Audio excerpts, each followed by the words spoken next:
What's up, everybody? Welcome to another episode of the Bottom Line on Sports, our show about the intersection between sports and money. He's Jeremy Pink, a Duke graduate this week. I'm Jean-Jacques Taylor, usually an Ohio State graduate, and I am one this week. And perhaps we'll meet up in the second round of the NCAA tournament. Very possible. What's on tap this week, bro? Well, first of all, I apologize because we're taping on a Wednesday afternoon and there's a tremendous amount of sunlight on my face. So probably it's better you can't see me clearly, actually. But today we're talking about what's called NFL performance for pay, which is essentially paying players who don't get compensated fairly, at least according to a collective bargaining agreement, sort of every year. We'll explain it a little bit more. We'll talk about the NCAA tournament, but we'll talk about why there's so many young coaches and why that's such a cost-effective measure. And then, of course, we'll talk about Ohio State, the NCAA tournament, and Matt Patricia, who re-upped for big bucks for the Buckeyes for next year. But first, and we like to start every show with a number because we never know what kind of rabbit hole it takes us down.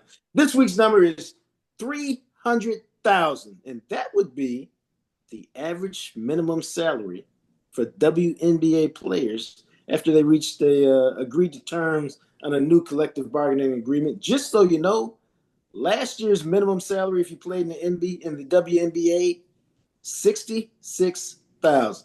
So that's quite an increase. It's not enough for them to go popping bottles on a regular basis, but at least now, if you want to pop bottles on your birthday, you can afford to.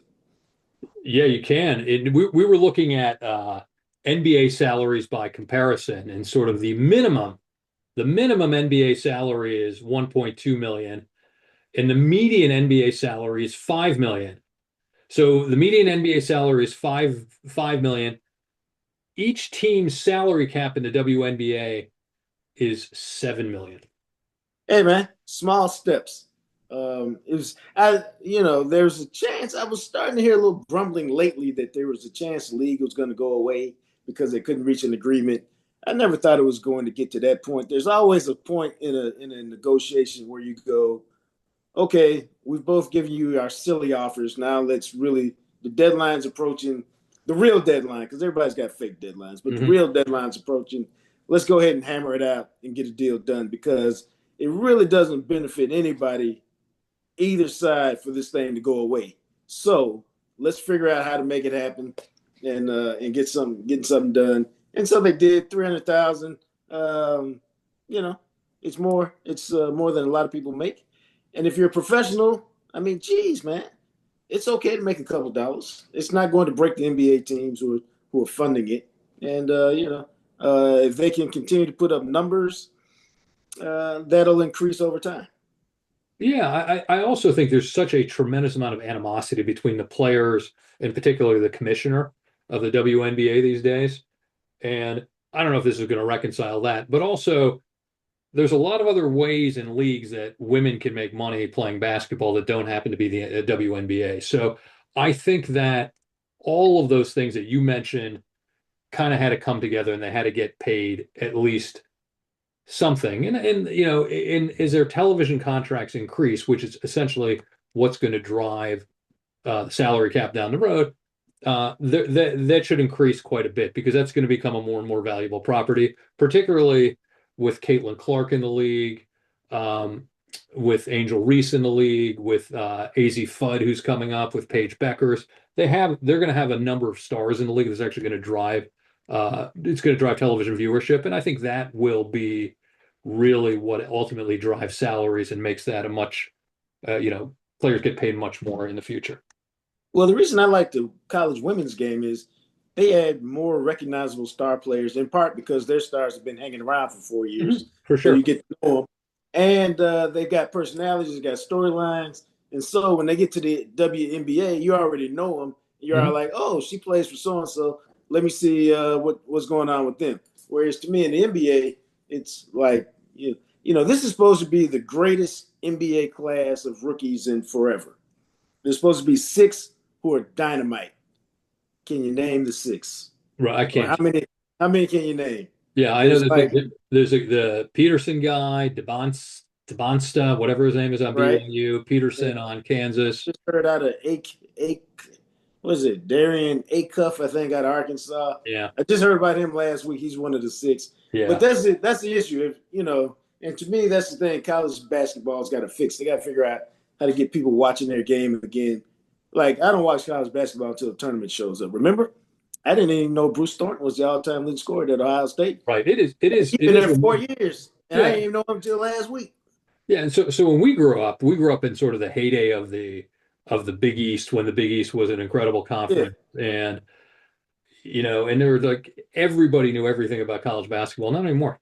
It's just not there. That said, though, the viewership among interest and viewership among the under 30 crowd in college basketball right. really, really much higher than it used to be. So Oh, well, it is getting a younger audience, and if you talk to anybody in their 20s who's kind of a sports fan, they'll know something about college basketball. They'll certainly know more than somebody like me about college basketball. And I was a huge college basketball fan. When I applied to college, I only applied to schools that made the NCAA tournament. That was one of my major criteria. I'm not kidding. I only applied to schools that made the NCAA tournament the year that I was applying, or the year before I was applying. wow. Yeah. Who knew? See, the Yeah. facts that you find out on this Yeah. show, unbelievable. It So who shows were you they? it shows you how seriously I took my college admission Thanks. process. Yeah. Well, I only applied to one, so Oh, there hey. you go. All There right, you let's go. move on to one of my favorite topics: player performance pay in the National Football League. And here's what it is. This started about 20 years ago. And when you compare the numbers 20 years ago to what they are now, it's really funny because 20 years ago, the biggest check was like a couple 100,000. But what it is it's really designed to give players who have outperformed their contract a bonus. And by outperforming your contract, it's really young players. In general, it's young players like third, fourth, fifth, sixth, seventh round picks who really haven't been paid yet. There's a MIT like formula that they put together Hmm. that determines how much you've outplayed your contract based off of playing time and performance with that playing time and everything. And so you can get some veterans who are like on 1 year deals because a lot of people get it, but it's really designed to help those draft picks who are still on their rookie deal, who have clearly outperformed their contract to get paid. Because, as a rookie in the NFL, basically, you get a signing bonus. And first round people, their signing bonuses is, 7 digits. Hmm. So second round might be 7 digits. Third, fourth, fifth round, it could be 600,000, something like that. But whatever, it decreases every round. So but here's the thing: you get your signing bonus, but the salaries are almost always league minimum for draft Hmm. choices. Hmm. So if you're a seventh round pick and you got a $200,000, $300,000 bonus, Hmm. and then your base salaries are 700,000, eight Hmm. hundred, whatever, this can really help. And so it's always funny to me, or it's always interesting who's at the top of the list. And this time, the number one guy at the top of the list is a Chicago Bears cornerback named Nashawn Wright. Now, he's a fairly anonymous player to most people. And most people on this list are Hmm. fairly anonymous players, unless it's your hometown team or your favorite team or whatever. But Nashawn Wright is interesting. Why? Okay, I'll tell you because you don't know. Nashawn Wright is interesting because he was a third round pick of your Dallas Cowboys. Oh, I didn't know that. Uh, So he got traded? no, he got cut because he Okay. wasn't any good, and Uh-huh. he was a classic case. The Cowboys had the right idea; they really did. He's a unique player. He's a cornerback who I think might have even played. No, I think he's a cornerback the whole time. But he's like 6'4", which is huge for a cornerback, Yeah. and he's got arms. His wingspan is like ridiculous. Hmm. Um, but in Dallas, he made a couple plays, but he got burnt more than he made Yeah. plays. And he was a role Yeah. player. He Yeah. never started. And so when he got cut, nobody said, "Oh my God, I can't." What are they doing with Deshaun Wright? They was like, "I know he couldn't play. He hadn't done anything." But what happened is he went to Chicago. Um, and the Cowboys had fired Al Harris, who was a really good secondary coach. And he went to Chicago, so he brought him with him. You know, once he gets a job, he signs him. And that dude blew up in Chicago. That's and, amazing. then he Yeah, was I didn't know that. starting, Yeah, that's a good was story. starting for the Bears. And I don't know, he had 5 or 6 picks last year. I mean, he was a really good player. And so his base salary was 1.1 million. You know, 4th year, Hmm. rookie deal, 3rd round pick out of Oregon State. His bonus, his player performance bonus, I Yeah, believe, is 1.4 million. that's great. How Yeah. about that? How'd you like to have a bonus that's trumps your salary? I would I don't have a salary now, but yeah, that would be good. No, so that's incredible. So that's really what it's based on. Yeah. Now you said you had something very Well, interesting well, I about think the there's a top couple of 20. things. Well, first of all, this to me is like what I think this is one of those rare times where I think the collective bargain agreement works for both the players and the owners. I You would know? agree with that. Yeah, because the players, this is essentially this is a this is an enforced market correction for both Yeah, sides. So the players get paid what they probably are owed, and the owners, can keep players for maybe for a longer period of time, build the team, and stay within the constraints of the salary cap because it's collectively bargained. So I think this is one of those times where this is a great thing. A couple of things that I thought were interesting. One of them is pretty funny, and the other ones, I looked to see we got a list of the top 25 performance-based pay distributions. And right. what's interesting is so these rank the bonuses in terms of the dollar amounts that the highest dollar amount was Nashon Wright at 1.4 million, and then these are the Right. top 25 dollar amounts. The 10 of the 25 positions that got these high performance bonuses were safeties, either free safety or strong safety, which is traditionally one of the most undervalued positions in the NFL.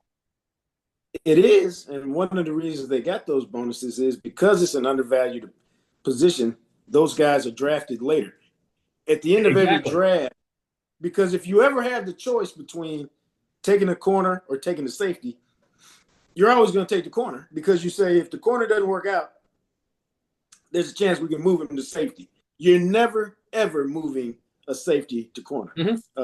There's a 1% chance you can move a safety to corner. But corners, we can make you a free safety. We can do some things Right, with you if right. you're a corner. So I thought that was pretty interesting. The second position was 7 of the 25 were guards. Again, another traditionally undervalued position in the NFL for Right. the exact For, same reason for the safeties. Yeah. the exact same reason. Now, what I Um, thought, don't look, but there's a guard who he was a guard who had the fifth highest performance for pay bonus, and he's a guard for the Washington Commanders, right? And you know what his name is? yes, I have no guess and no clue. Chris Paul. So there's a guard named Chris Paul who got a performance bonus. So he's number 5.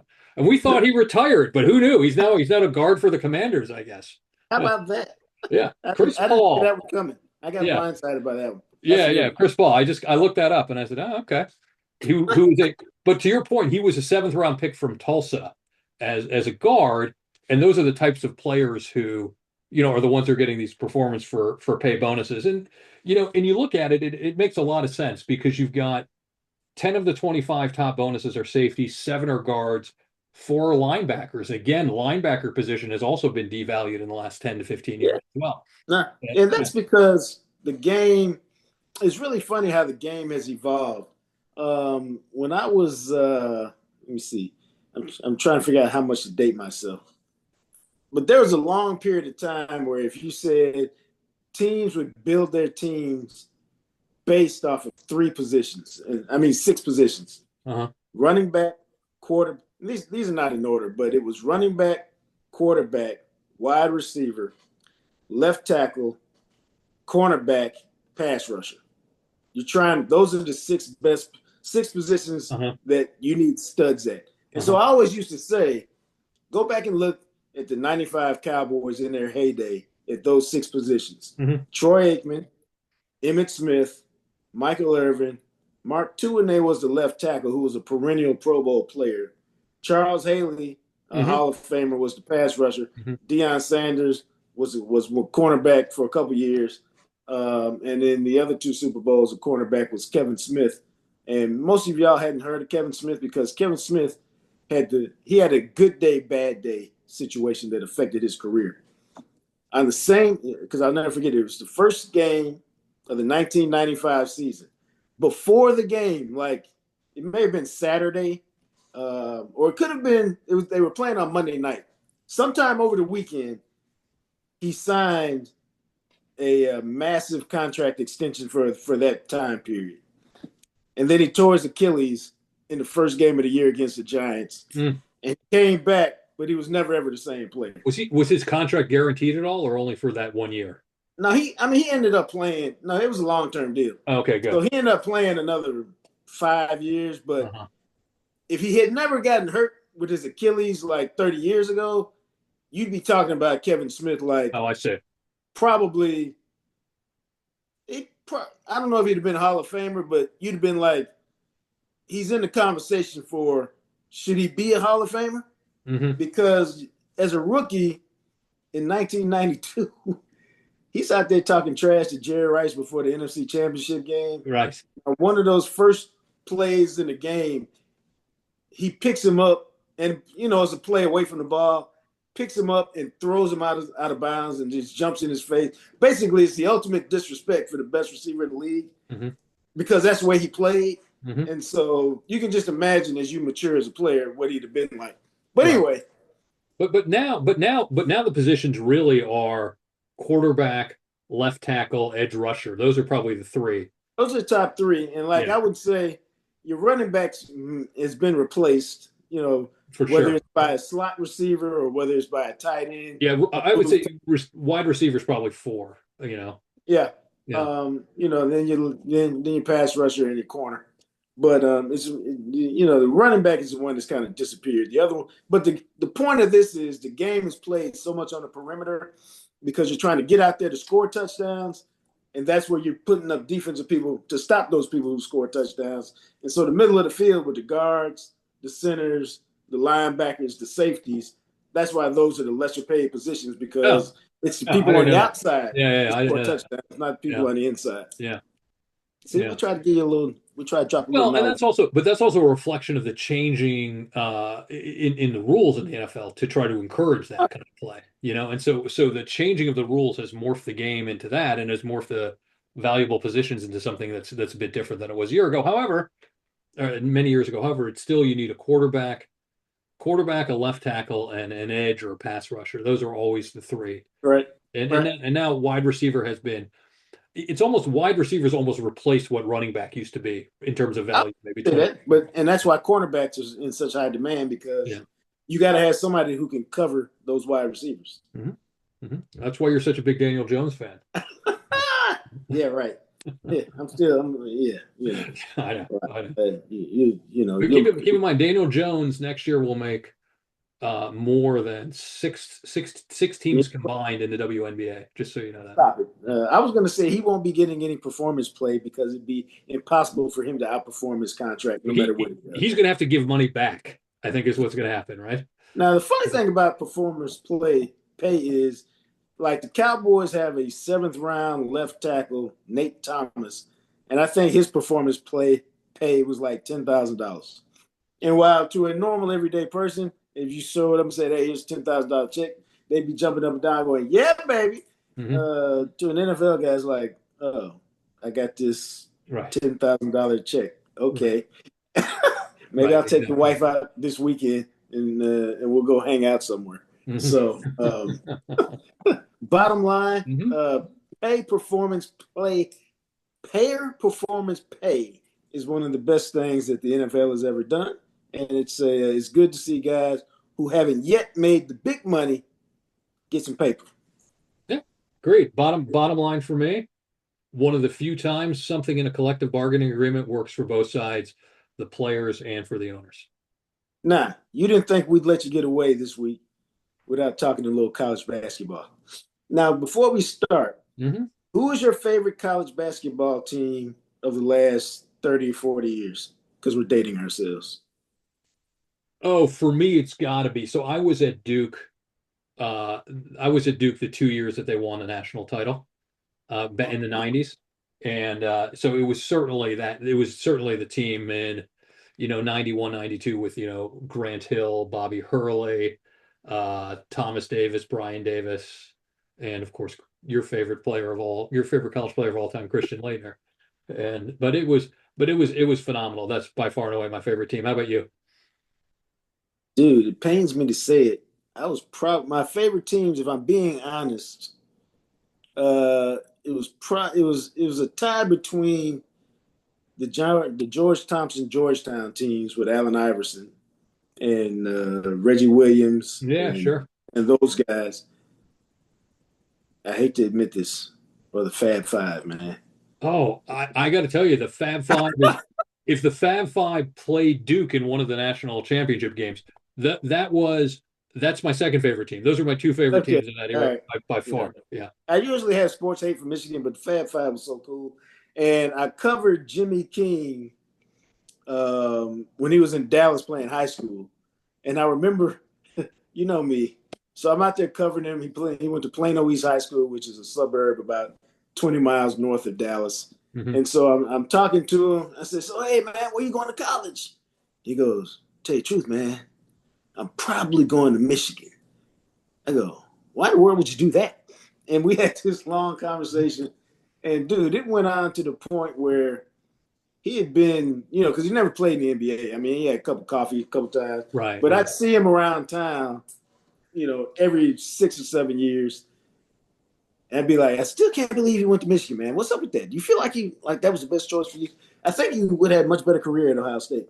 And so we go back and forth for that every time I saw him for 5 or 6 years. And I just saw him not recently.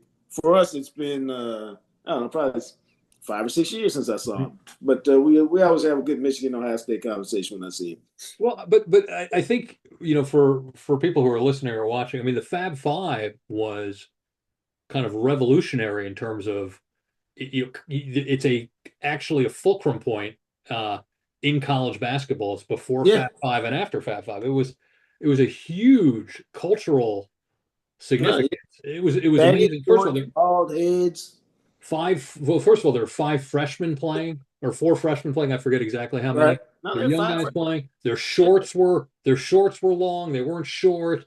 They had the way they shaved their heads, and it was a whole it No, was it was an incredible, and you juxtapose that against Duke, which is the bluest of blue bloods, and right, right. it was an amazing. First of all, Duke destroyed them, but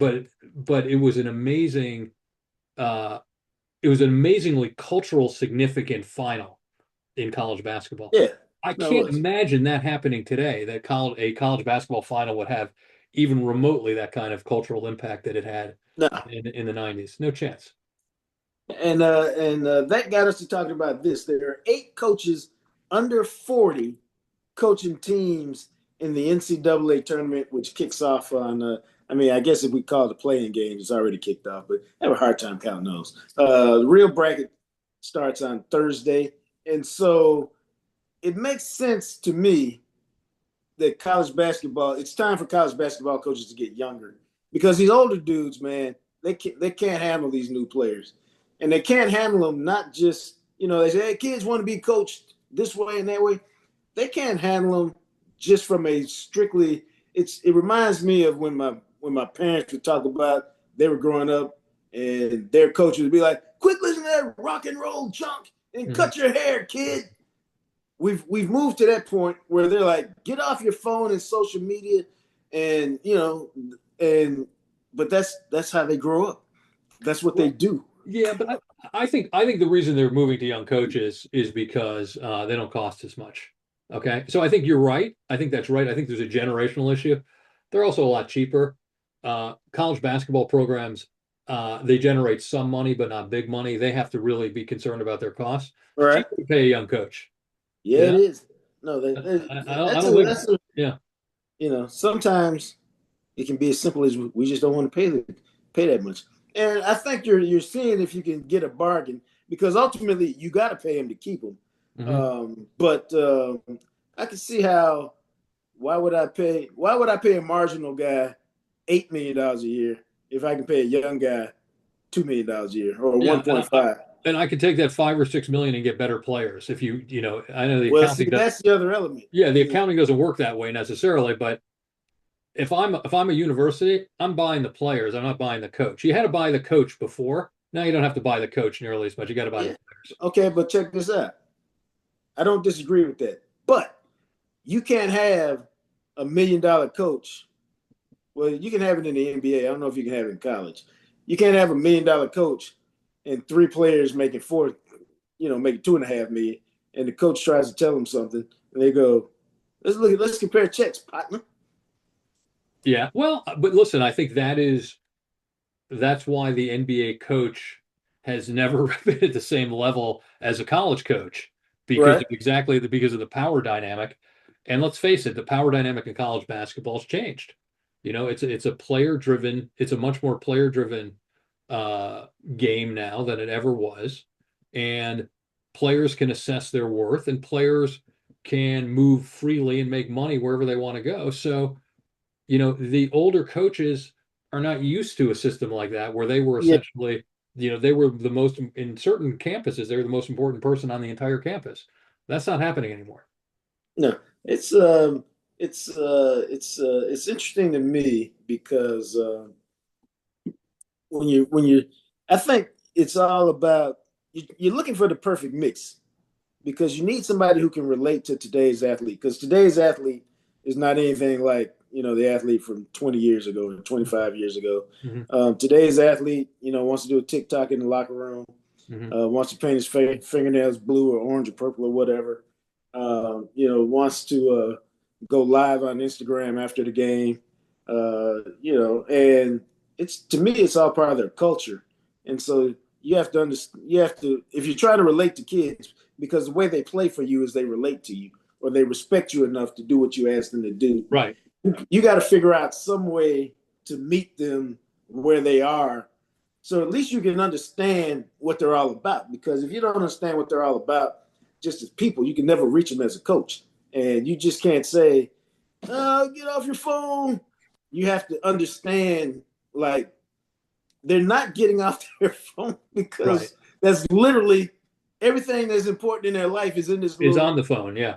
is on the phone, whether Yeah. it's texting their mom or their girlfriend or just whatever. Their homework is everything's on the phone. So you have to figure out how to work with them and get with them and meet with them. And I think you have a lot better chance of doing that when you got a 40-year-old coach whose kids are like that than you do a 65-year-old coach who's on his way out. Yeah. I think it's a and you saw that in college football. You're seeing a lot of older coaches you're seeing a lot of change in Yeah. coaching from those who are used to working in the older system and those who are more comfortable working in the newer system. Some older coaches who didn't get a chance early in their career are more comfortable working in the newer system. But by and large, for the college basketball coaches, you don't need to pay a college basketball coach that much because and I know that 18 to 22-year-olds, if you got better players, you're going to win by and large. You may not win the national title, but you're going to win plenty of games and plenty of people are going to come to your program. You don't need that kind of coach. That said, the opportunity now is, or where college basketball is moving, is getting what I would call the B plus players to play for 4 years because they can get paid more in college. The A players are still going to leave after a year because they can get paid more in the NBA. So basketball is becoming a game, college basketball is becoming a game. A lot of the older B plus players are having more of an impact now. Now, check this out. I think that makes the game better because it provides the continuity. And we talked about this probably last week, I think.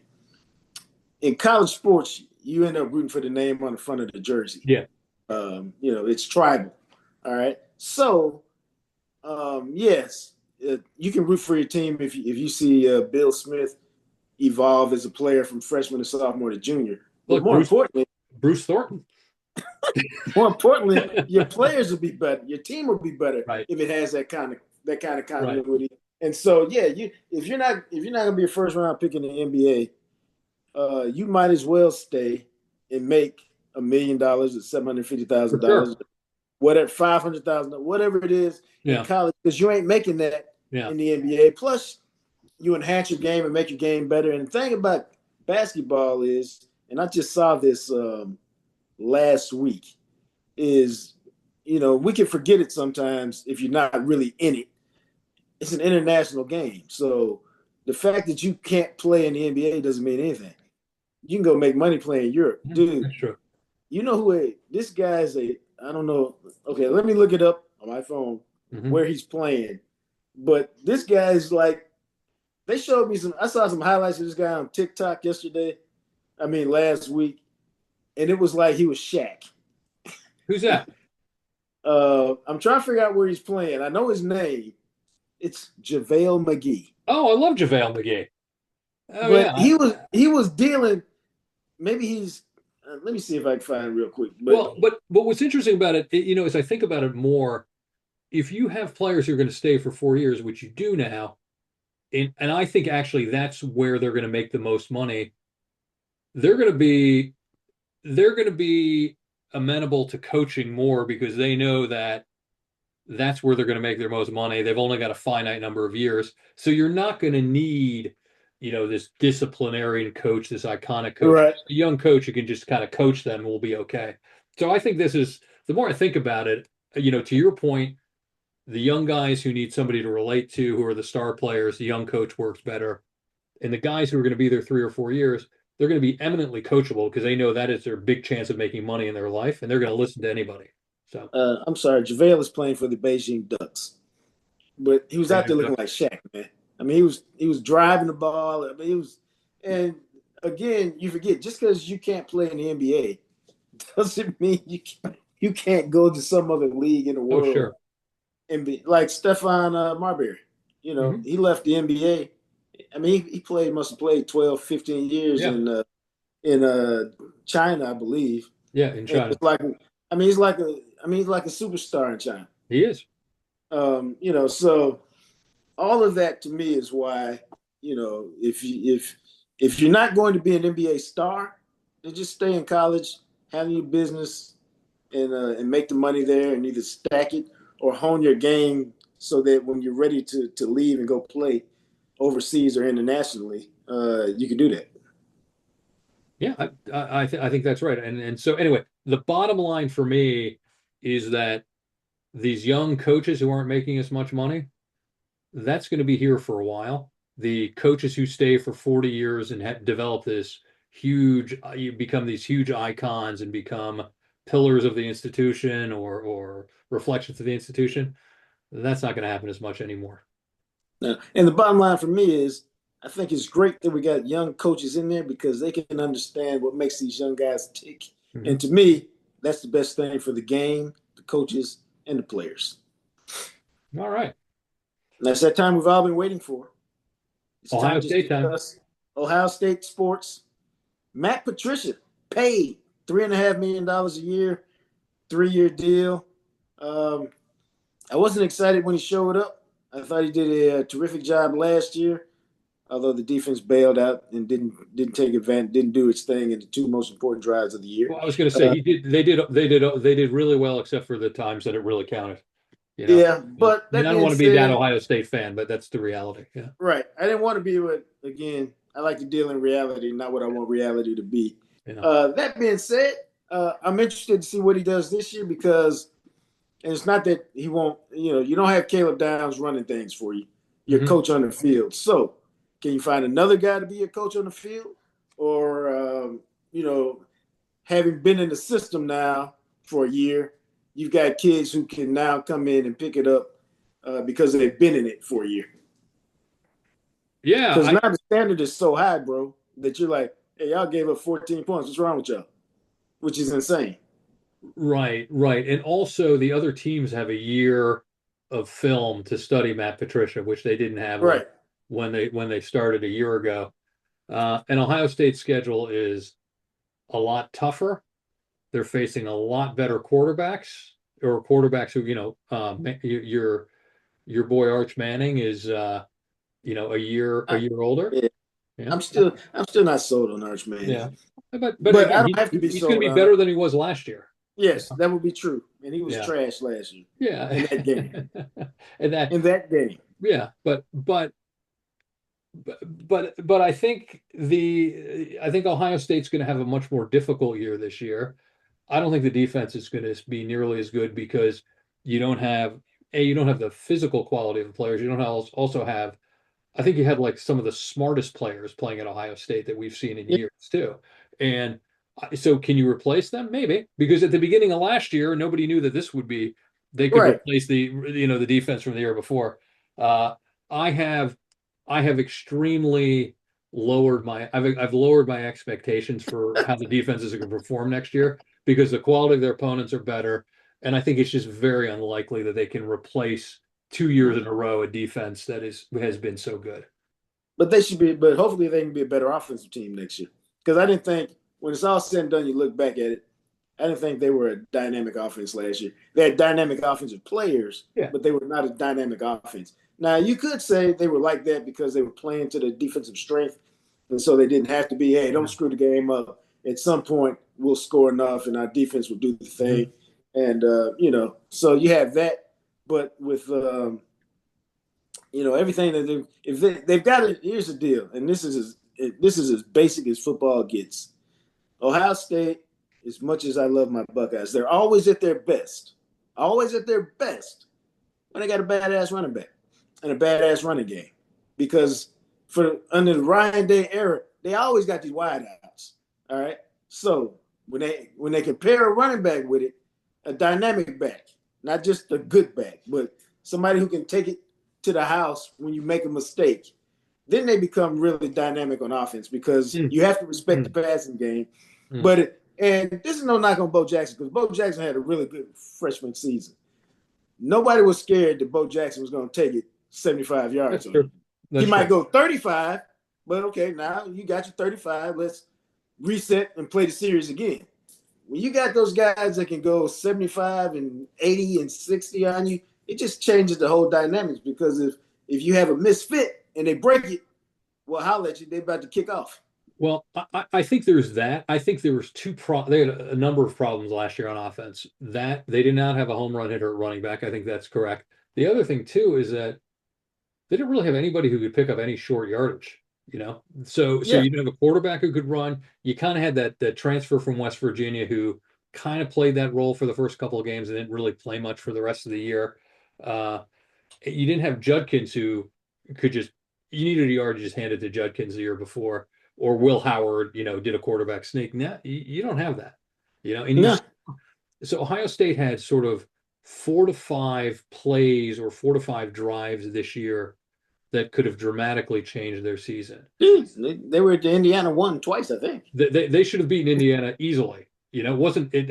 Maybe not easily, but they should have beaten Indiana, and they choked. From my point, I don't know. Choke is a strong word.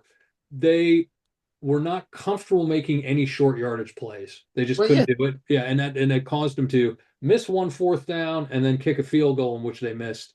Um, but if they were able to pick up short yardage plays, they very likely would be national champions. I think And all that goes back to your offensive line. Your offensive line has to be better. It doesn't matter if you got all these toys if your offensive line that's true too. can't push people around and can't Yeah, dominate. And so, and I like to say this a lot when I'm talking to my friends about various things, or we're talking about the Cowboys sometimes or whatever. We go, you're nitpicking greatness, although that really doesn't come up with the Cowboys that often. So, you're nitpicking greatness, but what right. it is, you know, think about as good as Ohio State's been, especially over the last 2 or 3 years or whatever. You know, you're seeing all these skilled people go in the draft high. You're seeing all these defensive players. You haven't seen a lot of offensive linemen go. Very true. And that's it. Ain't sexy, but that's what it's about. Hmm. You got to have movers up front. Hmm. You ain't got to have a lot of them, but you got to have the one guy who say, "Okay, 3rd and 1. You know we're running behind Pink. We know we're running behind Pink. And Hmm. frankly, there's nothing you can do about it. We're That's running right. behind Pink. You got to have that road grader, man. And you got to develop him. You got to get him. You got to pay him. You have to get that guy on 3rd and 1 you can run behind. and get a first down. And your quarterback, as good as he was, with lighting ass, he was probably 170 last year. And in big time college football, man, He's too small. Yeah. he's too small to sneak it. And Yeah. so that just is what it is. Yeah. All right. So as you look at the NCAA tournament, Buckeyes open against who? Texas Tech, I think. Who they open against? TCU. TCU. All right. I knew. TCU, which is sneaky good because they got Jamie Dixon, who was a really good coach at Pitt for a long time. Now I don't respect TCU, even though they're 25 miles from my house. So Uh, Buckeyes make it out of the first round. If they do, they'll likely play you know Duke. what? In sports talk radio, they just described Ohio State the same way I described TCU. So it's the reason why those guys are both 8-9 seeds. Should be a great game. But I believe in Bruce Thornton, baby. Yeah, So yes, we should get outside, and then you've got a decision to make: it's not a decision. Buckeyes or Duke. Oh no, It's, it's that it's man said no decision to make. no, it's Ohio State every time. It's not Oh, it's not even a decision. I'm an Ohio State fan for every sport first. Oh look, so finally, right at the end of the podcast, the light goes away. So hey, man. which is good. So I apologize for the light being just miserable. Actually, probably good, right? You can't see me. But yeah, no, I like. Um, I think the two best teams this year are, and they're well. Here's a couple of things about the NCAA tournament. One, I think Ohio State, TCU. I was thinking Texas Tech is in one of the other brackets. They're a good looking team too, but Right. uh, but TCU, Ohio State, I don't think it's going to matter because I think that the top of college basketball has become so top heavy Yeah. that I don't think there's going to be that many upsets this year. And Really. yeah, and I think that you may have a few in the early rounds, but it's going to be kind of like last year where the number one seeds made it. I think there's really five teams that can win it, the four number one seeds and probably UConn. And All I'm right. not, and it's not because it's Michigan. I think Michigan's a very weak number one seed this year, and I think UConn's probably better. Or St. John's is pretty good. Those two teams look pretty good this year, but that's it. So I think the only teams that can really win it that I think really have the best chances are Florida, Duke, and Arizona. And I think Florida, if you look at the way Florida's played in the last, part of the season, I think Florida is without question the team to beat. But Really. yeah, so Well, I'll take your word for it because I yeah, haven't seen them. Or yeah. have I? So yeah, but yeah, it'll be fun. I'll see if Ohio State plays Duke in the second round. Um, that'll be good. That'll be interesting. I think Buckeyes will get destroyed. Where are they playing? I don't have any idea. Oh, okay. Yeah. Good. I'm not, it's amazing when I think about it because when I was growing up or in my 20s, I would have known every intimate detail of college basketball. And I don't Yes. anymore. I just don't anymore. That's what happens, man. Terrible. You get older, you care about different stuff like I don't know what, but it ain't this. It's not college basketball. Yeah. No, no. So we appreciate. Hey, we don't forget to subscribe, rate, and review. 5 stars only. We reject anything less than that. And we'll talk to you soon. He's Jeremy Pink. I'm Jean-Jacques Taylor. This has been the Bottom Line on Sports. All right. Thanks a lot. Thanks, everybody. Have a good week.